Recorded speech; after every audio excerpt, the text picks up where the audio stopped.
I'm Angela Gerberding. I'm with ICCB. I think I kind of did a quick scroll through the participants list. A lot of names looked familiar. I don't know that I could identify each institution or program that you represent, but I do recognize a lot of names.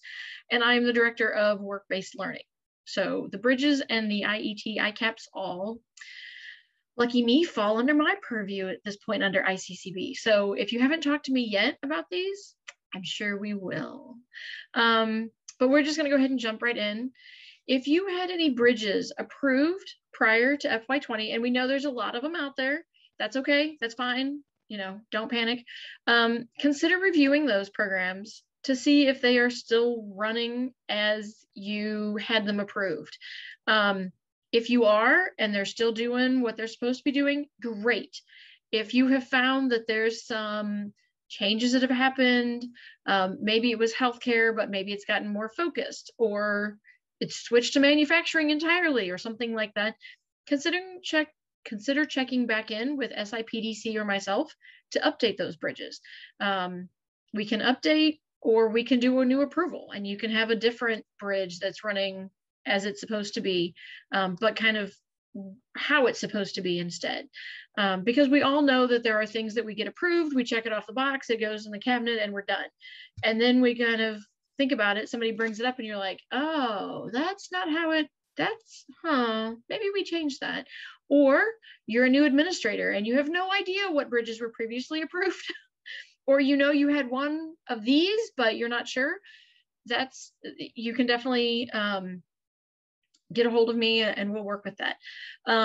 If you have approved bridges, but they're no longer being used, consider getting a new bridge approved for what's working for your program and your students today, what's working now for them.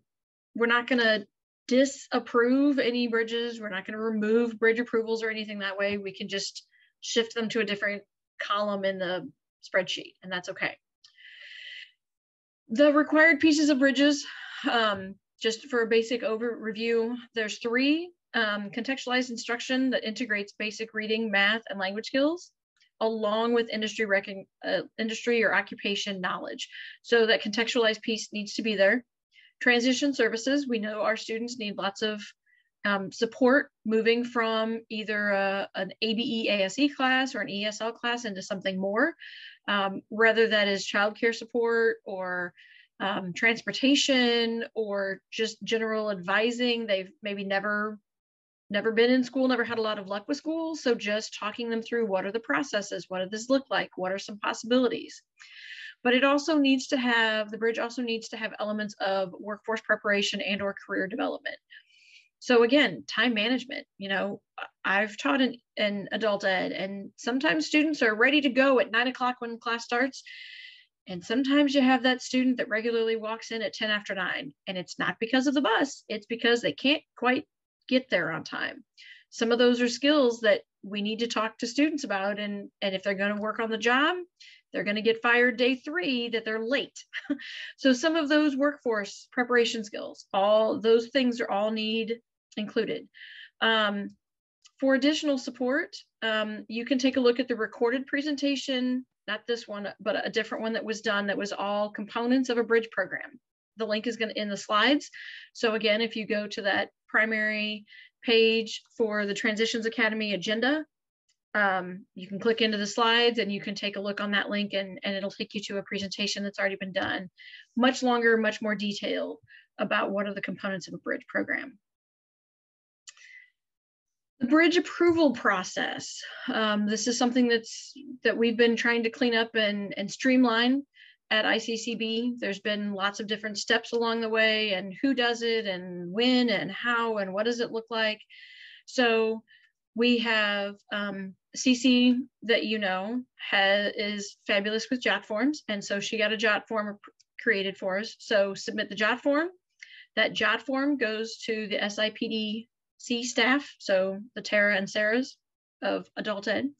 They take a look at it, review it, they work with you on whatever they see. If they have questions, or they go, yeah, but what about this? Or have you considered that? Or I don't see any transition services. Explain some more about that. So once they get it all ready to go and feel like it's good to go, they contact me and say, okay, here you go. And I take a look at it. And again, hopefully, if you've submitted everything, they've seen everything, everything's included, everything's wonderful, should be pretty easy once it gets to me. Once I get that, I do the approval on that, then I send an approval letter, both electronically and on paper, because that's one thing last year taught us, is that paper copies are not necessarily the only way to approve things. We can do electronic as well. So you'll get an email with the approval letter, and then I'll put one in the US mail for you to have, because some people want to have that paper version in front of them in a folder, safe to, again, if you're a new administrator, it makes it easier to look at a folder and go, oh, these are what's been approved. And versus trying to sort through somebody's email from multiple years to see what was or wasn't done. So that's the general bridge approval process at this point. And I'm sure people want to know, how long does this take? Well, a lot of that will depend on you. If you leave half of the questions on the JOT form empty, Sarah or Tara will come back to you and say, I need you to fix these half of questions you didn't answer. But if everything is filled in and everything is complete, and they take a look at it and say, wow, this looks great, and they pass it on to me, it could be as short as a week that you could get approval going. Now, again, keep in mind, we all have busy schedules. So just like today and tomorrow, I'm busy with the Transitions Academy and a few other projects as well. So there may be times that it takes an extra day or two, but a week is probably a good amount of a safe schedule, as long as there's no major questions that pop up. We've had a few questions have come up.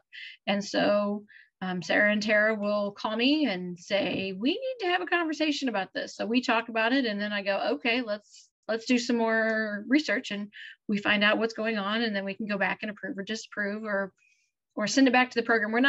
Our goal is not to disapprove anything. Our goal is to get everything approved. So we want to be able to count the great things that you guys are doing in the field. So we want to be able to move that along. So if you're wondering what bridges you have approved, if you fall into that category that I mentioned, that you're newer administrator and you're like, I'm not really sure what we had approved, I don't really know, send me an email. There's my email, and ask me. And I will tell you, I will send you a list of what I show as approved. So and when I send you that list, you go, no, I know we had this already done. We can talk about that. I'm okay. We can add things to the list if we need to, but we can at least get a place started so you have an idea as to what's going on. I've already had a couple of programs email me and ask me, can you tell me what bridges we have approved? Sure, here's what I've got on my list. And they usually go, oh, I didn't know we had that many. Or what about this one? Okay, tell me what you're doing. Let's take a look, and we'll either go through the approval process, or it was approved 2 or 3 years ago, 4 years ago. I'll do some checking and we'll get it done. So if you're not sure, send me an email. Even if you are an administrator that has been with us for a while and you still want to check that list, I'm happy to take that email and send you what I've got, and we can work through that. Approved bridge curricula. What's going on? What do we have? What are some options? Some of you will want to build your own bridge and do it your way, and that's okay. But if you're looking at something that's already been pre-established and vetted, here's some options. A general career pathway. So that's a general bridge. Sometimes we have programs that say, I don't have enough students that all want healthcare. I've got 2 that want healthcare and 2 that want IT and 2 that want hospitality. But I can't do 3 different bridges. I can't pay for that. And you're right. So, but you can put all 6 of those into one class as a career pathways bridge. And so you're going to talk in general terms about work and employment, but some of the work they're going to do within that program may be specialized specifically to their industry and what are they looking at and what are they wanting to do. So there's some curricula that's, again, some of this is more recent. I know that IT curriculum has only been about a year and a half maybe. But even if you've already got a bridge that's running in healthcare, and you're like, I'm not real happy with what with our results. I'm not sure if it's the instructor. I don't know if it's the curriculum. I don't know what's going on. Take a look at some of these, and maybe you can borrow, as we do is in classrooms, we borrow lots of information from other people. Borrow bits and pieces of it and try it out. And if you decide you like it, adapt the entire curriculum. These are all on the Adult Ed webpage. And if you're interested, we can get you specific links. But if you go to that website, each one of them is listed and they're hyperlinked, and you can click into them and you'll see how exactly it fits into everything involved. So again, whether you're building your curriculum or maybe you're improving or reviewing your curriculum because you want to try something different, that's okay. We can do that. All right. What's coming in FY22? I mean, we're already here, but an entrepreneurial bridge. So there have been programs that have expressed interest in this, and some work has already begun. If you have lessons or curriculum that you want to include, please contact either Sarah or Tara at SIPDC. They are working on putting that curriculum together so we can have another one added to that list on the website. But they are looking for some useful, ready-to-go lessons or curriculum, and they can plug it all together and make it look nice and pretty for an upcoming bridge program opportunity. Something else that we did last year that I think went well that we're going to do again this year is a bridge learning community. And that takes place on the third Thursday of each month. And that's going to begin in January. So January 20th will be that third Thursday of January. The registration link, I'm going to put in the chat box. It's not letting me put it in. I will, when we're done, I will make sure that registration link gets in the chat box because it's not letting me click on it right now to copy paste it. Or Brittany, if you've got copies and you can get into that slide and put that link in there, that would be fabulous. And it's just, we did these last year and we think they were a success. Some of it was some professional development for bridge learning. So bridge could be instructors, could be programs, but some of it is also sharing. What are you doing in your bridge that can help another program figure out what they could do in their bridge? And then they share and you get ideas. So the goal is it's a community. So it's you talking and you sharing. So those will be starting in January. And so now I have time for questions. I'm a little bit early, so you may, 15 minutes is a lot quicker than I was anticipating. Do any of you have any questions that I can try to answer? Is there anything that's come up in the— Angela, we do have a question in the chat. Okay. Good morning. Maybe you plan to cover the process, but with ICC is not functioning 100% with the exact process of course approval or modification. So could you give a little bit more detail on the course approval and modification process, please?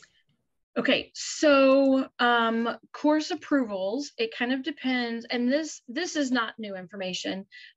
Community colleges have always had to get course approvals and modifications done through what we're now using is the ICCB system.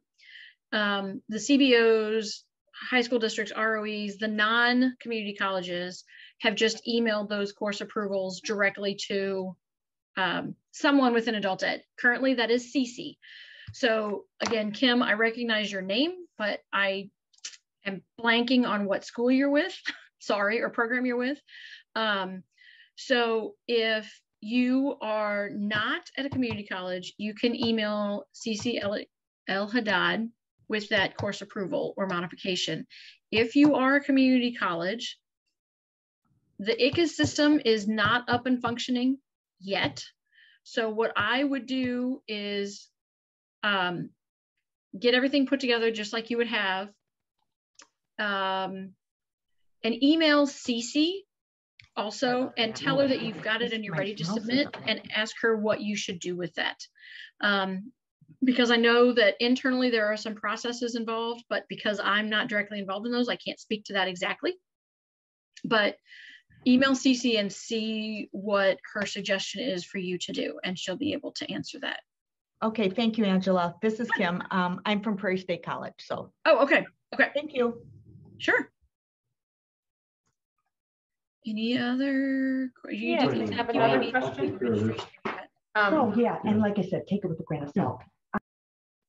Okay. Sorry, I needed to mute. Sorry, we had a little interruption. So again, all of you can unmute yourselves if you would like to unmute. Please feel free. We did have another question in the chat there, Angela. If you are using suggested curriculum from ICCB website, do you still go the same route for approval? Also, if you are creating your own curricula, will that be added to the ICCB model curricula? So that is from Tierney, and I'll let you answer that. Thank you. Thanks. So if you're using the suggested curricula from the ICCB website, yes, you still need to go through the same route for approval, because that covers the contextualized piece and some of the workplace, but we still want to know what transition services you're doing. So really, it will be a much faster submission for you, because you can say, we're using the ICC approved curriculum for this, and we're doing this, and this, and you're done. You won't necessarily have to type in and add information that you're doing. If you're creating your own curriculum, it's not something that will automatically be added to the ICCB's website. But if it is something that we go, ooh, that sounds interesting, that sounds like something we might want to explore, we may call you and say, hey, we'd like to pick your brain. Would you be willing to share some of this? Can you tell us more? And then it might be something that would be added, but it is not an automatic add to the website. Because again, what is on there, we have tried to make fairly general that could work at most programs, because we know across the state of Illinois, there are large, there are small, there are urban, there are rural, there are, only ABE students, there are only ESL students, there's a mixture of the two. And so we've tried to get the curriculum to be general enough that most programs across the state could utilize it. So if you have an amazing curriculum, it might be something, but we may also say, this is amazing, but it's so specific to how you work within your agency that we're not sure how it would be duplicated. So great job, kudos to you, but we probably won't share it on the website. But we may be in contact for you to share it at a Bridge Learning Community in the future, or next year at the Transitions Academy, because we're always looking for programs that are willing to share what amazing work they're doing. So there are different avenues that we may take with it. It may not go directly on the website. I'm looking at... So we have one more from Adam. So we're looking at submitting an entrepreneurship bridge for the Innovation Bridge and Transition Program Grant. Would this still be considered since the formula curriculum is forthcoming? Sorry, I just changed my slides on you. Didn't mean to do that. So would this be, yes, you're still welcome to submit that bridge approval application process. The Innovative Bridge and Transitions Grant, I know those submissions are due later this month. I believe it starts January, February. I don't have those exact dates, I'm sorry. I'm not sure how close SIPDC is to finalizing the curriculum for the Entrepreneurial Bridge curriculum. So I don't want to say yes or no, sorry, because there's enough moving pieces that I don't want to lead you away from something that's super close to happening, but I also don't want you to depend on something that's months away from happening. Adam, shoot me that in an email. I'm going to put my email in the chat because I know it was in the slides, but I'm going to put it in the chat as well. Put that in an email to me, Adam, and I will do some checking on my end, and I'll get back to you and let you know how that works. Angela, I did have one question come in regarding Daisy. So this program piloted a new career pathways bridge in the fall, but they're not sure how to designate it in DAISY with the specific career cluster, since it's covering several careers. And they were curious if there was going to be maybe an option added to the drop-down menu for other or all, or how that should be designated within DAISY. I know the answer to this question because I just had this exact conversation with Cece last week. I'm so excited. I know a DAISY answer. The answer is, are you ready? Pick the drop-down option where the majority of your students fit. Because we know it is Bridge, we know there are a variety of options. And because it's a career pathways Bridge, we know there's even more options. So don't stress yourself too much. And that can change by semester that the Bridge is offered. So if you have the majority of your students are manufacturing, click on manufacturing. If the majority of them are healthcare, go with healthcare. And majority is 51%.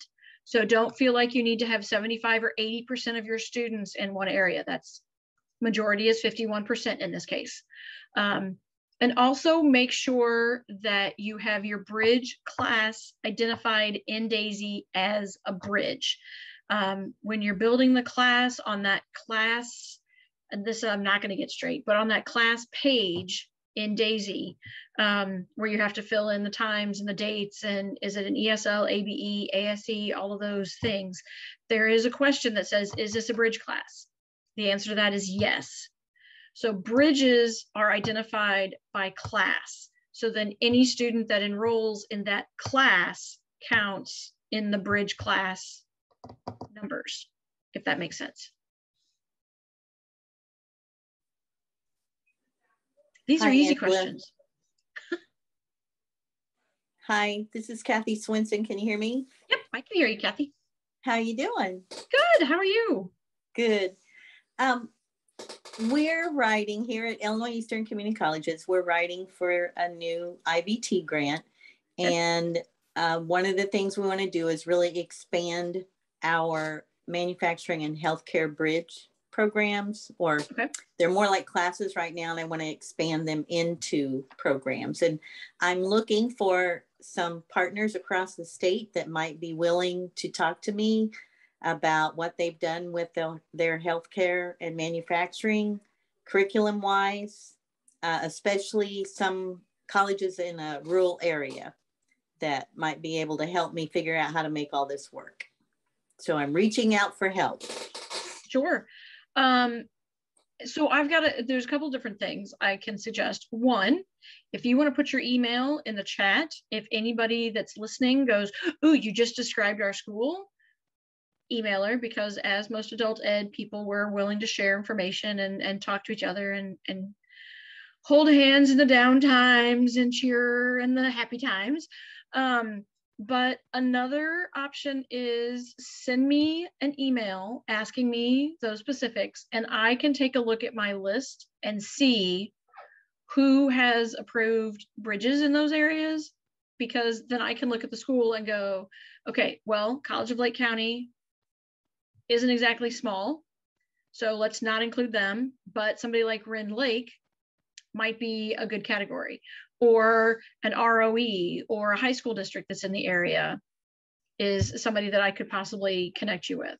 So shoot me an email with those questions in it, and I will try to get those answers to you. Great, thank you. Sure.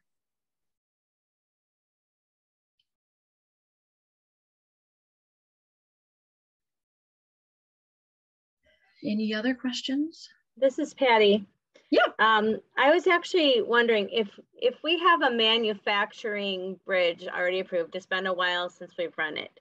However, I am considering for the near future, maybe even next fiscal year, trying to implement a welding, ICCB program. Would you consider the manufacturing Bridge to be like a good catapult into that kind of an ICCB program, or do you think that we should rewrite it as, a different Bridge? I would say if you think you have the students to do a welding ICCB, then I would say a manufacturing Bridge is probably a good place to start. because like you said, a catapult is a stepping stone, because then you can start talking to them about some of the vocabulary they're going to need. What are some of the skills they're going to need? What are some of the equipment that they will use? And in manufacturing, you know, yes, welding can be some specific things, but there's also some things that whether you're in welding or you're industrial maintenance or you're CNC, some of that equipment and terminology is going to be similar. So if you can get them on that pathway into a bridge first, that makes sense to me. Okay. And again, just as I said at the beginning of this session, you may want to go back and take a look. If you haven't run your manufacturing bridge for a while, you may want to go back and take a look and go, what did we say we were going to do? How did that look? And maybe you take a look at the manufacturing curriculum that we've got approved and go, yeah, this is way more current. You know, if you haven't run it in 5 or 6 years, manufacturing has made some shifts. Yeah. And so maybe you take a look at ours and go, oh yeah. Or maybe you don't adopt all of it, but you go, this definitely is more current than this piece. So you trade out those chapters or those modules or however it fits you. So Okay. that would be my suggestion. I have one more question about students that are counting or whatever. So like I had a student come for some transitions counseling and he's getting ready to take, you know, the majority of his GED tests will be done. I think all of them by December. So if he is now going to transition into, he's really wanting to do a welding program, but at this point, he wouldn't be doing a manufacturing bridge. He would just be going directly into that. Do we get to count them as a, you know, like a student that's going into a program, even if we don't have an ICAPS called that? Like, do they count in DAISY for that? Post-secondary options and stuff? That's what I was wondering. Unfortunately, no. Okay. And here's why. It is a counting issue, but it is a counting issue between the adult ed side of the house and the CTE side of the house, because that student will be captured in that welding class and counted on the adult ed, on the community college credit side. Right. And so he can't count for both. He can't count as an adult ed student in a CTE course and a student in the CTE course. If he was in an ICAPS, he could count in the adult ed support course that way, and he could count in the CTE class, but you can't double count the student. I know we would all love to, but but it is one of those things that if you can track that he has moved on to post-secondary, that's a CC technical question, but I believe there's a way to count them moving on to their post-secondary education. Okay, that's what I kind of wondered. I don't want to, obviously I'm not going to discourage the guy from doing that. Because that's his goal is to get a job and welding is his interest. So, you know, I gave him all the transitions information, but I was just kind of thinking, is there a way to count them? But, you know, I totally get that we can't double dip. So, okay. There's not really a way to count him. Sorry. Okay. No, it's no problem. Like I can't, you know, we're a smaller program, so I can't run everything all at once. So of course. And sometimes that's where the general career pathway bridge is helpful, particularly at smaller programs, because you have one welding and you have one healthcare and you have 2 IT and you have one entrepreneur and you've got 2 TDL and you're like, I can't run 5 bridges. We don't want you to try to figure out how to pay for and staff 5 bridges. That doesn't make sense. And so if you can put them all into one classroom, because again, a lot of career preparation skills are the same no matter where you go. You know, being on time, not being on your phone if it's not allowed, wearing the required uniform, whether that's scrubs, whether that's a hard hat, whether that's a steel-toed shoes, whether that's having a watch with a second hand for CNA to count things. You know, there's requirements that we all have to have for our job.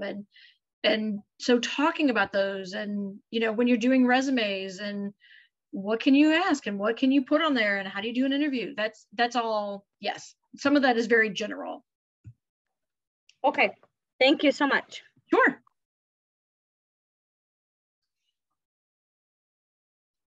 Who else has questions?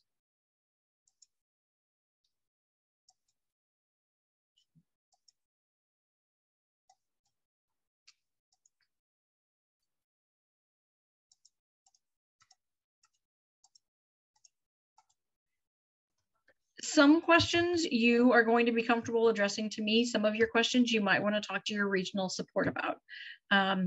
Those three gentlemen are very knowledgeable and very approachable. So if you want to start with them and call Jim or Ben or Nelson, whoever it is you're connected to, if they can't help you, they will direct you to either me or Cece or Kathy or Fiscal or whoever it is that needs to answer your question. But you can always start with them because they're intelligent. They know what needs to happen and how things are doable. So.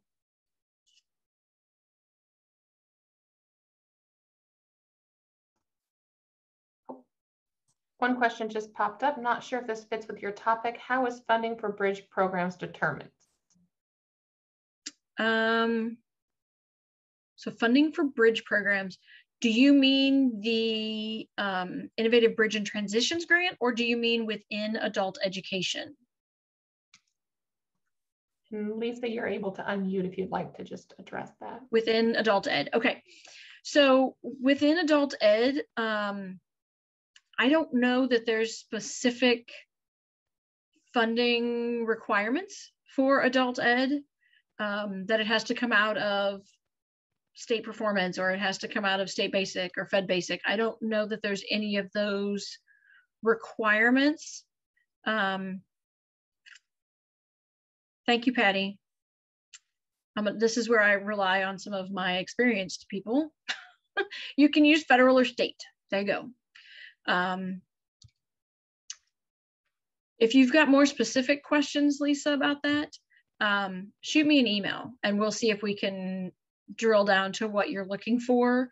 You know, within the bridge, there are things that are allowable and not allowable expenses. Like we can't pay adult ed money you can't use for food, but that is, you can't use it for food for IETs or ESL or ABE classes either. So there's some things that are kind of standard across the board. So if there are specific questions, again, shoot me an email and we'll see what we can do. I just am not knowledgeable enough in the funding of adult ed and all things adult ed to be able to answer that question intelligently. And just like with Adam's question, I don't want to lead you down a wrong road and get you in trouble or not.